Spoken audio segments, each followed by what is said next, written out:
Hi, this is Edith, Educational Technologist at Oregon Tech, and in this video I would like to go over the Review tab for Microsoft Word. I use this tab quite a bit for the spelling, the thesaurus, and the word count. There are very valuable tools, especially for me. The spelling and grammar, of course, you can, we talked about this in options a little bit. If you didn't watch the video, I would recommend you watch the video because you'll have a little bit more insight to what this is about.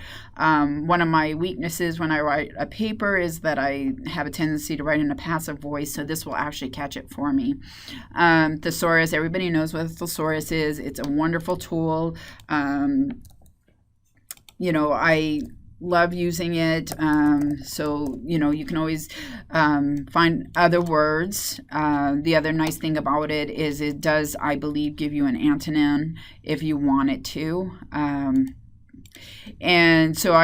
But these are the different, there's the antonym there. I use it a lot because, sometimes we can't get out of our head certain words. So this helps me from being redundant. And then you can also do a word count. So perhaps you have something that your students turn into you. You want to be able to check and make sure that they hit the word count that you were anticipating. So let's go ahead and open a document. I can actually show you one with a lot of words in it. You might have already seen this in a previous video. So if I go to word count, so you can see actually how many words I have, how many pages, how many words, how many characters, with no spaces, with spaces, how many paragraphs, how many lines. So it's really a very nice tool, especially for, like I said, for people who if they have a word count requirement, you can, it's a good way of keeping track of that.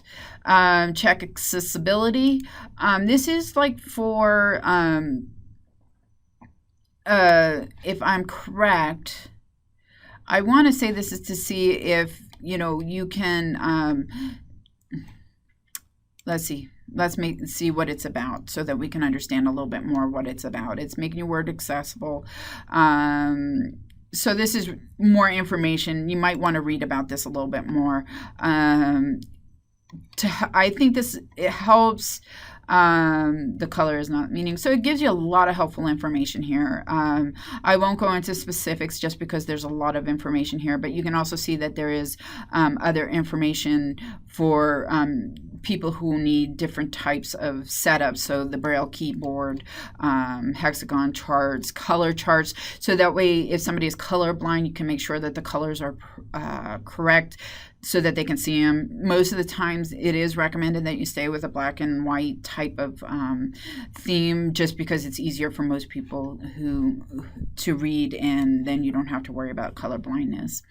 You can translate. Again, we've talked about this in other areas of the document, so I'm not going to go over this, but you can do translation. You can also set your language preferences. You can create comments. So say I didn't like what this person wrote here, so I can actually create a comment and say, what does this mean?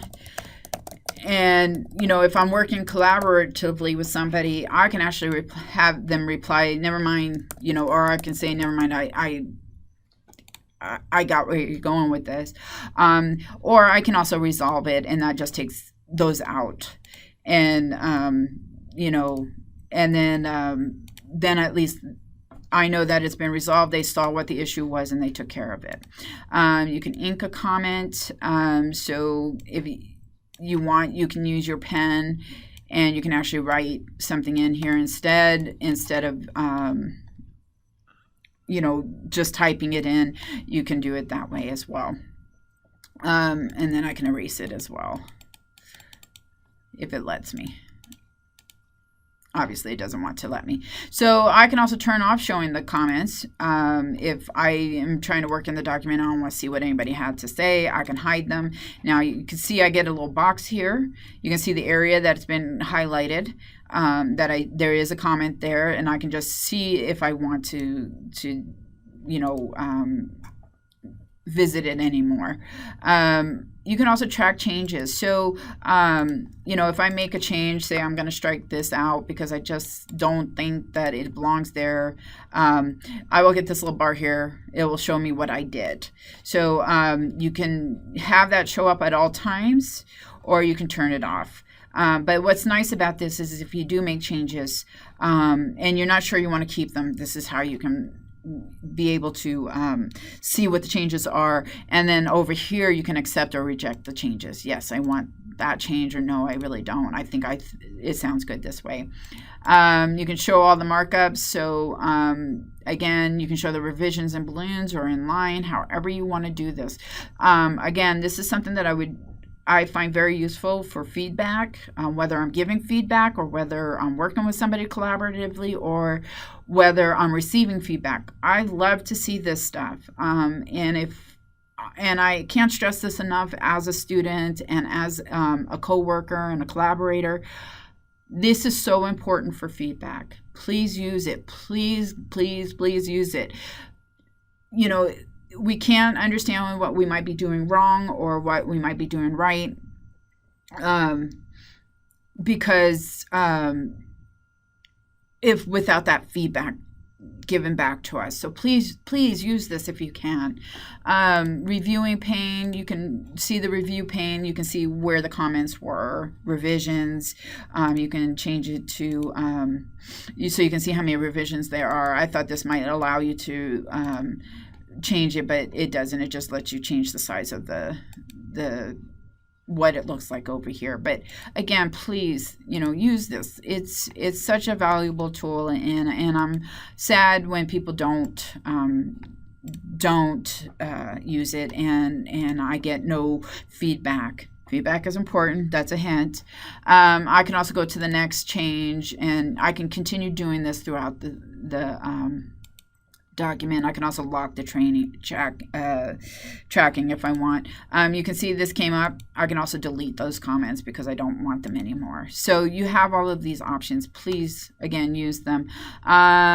You can restrict editing. So this may be something that you would use in collaboration. You just don't want them to be able to change certain words. You can actually restrict editing there and saying, I don't want them to change this specific part, or I don't want them to change this paragraph, so you can actually restrict the editing on that. OneNote, you can actually link notes to OneNote. So you can see here I have a quick note that showed up here. So I can put more information on there. You can see what I'm doing here. So you can create a new quick note. Just say I want to add another one. So I'm going to put it in a meeting and say okay, and there you go. And now I can actually put some more information in here. So that will carry over to your OneNote drive. So let's go ahead and put information. So when I go back over to OneNote, this should show up in my quick notes. I can actually close it. It will automatically save it. And so let's go back to my quick notes, and here's my meeting, and see OneNote information just showed up there. And that's without me having to hit save or anything to that extent. So that is your review tab. I hope you use it. If you have any questions, comments, I didn't cover something that you want more information about, please contact me, edis.warden@oit.edu, extension 51730, and you can find me on Skype. Just search the directory for Edis Warden, and you can IM or Skype video conference with me, and I will be glad to meet with you. And I hope you have a wonderful rest of the day. Thank you.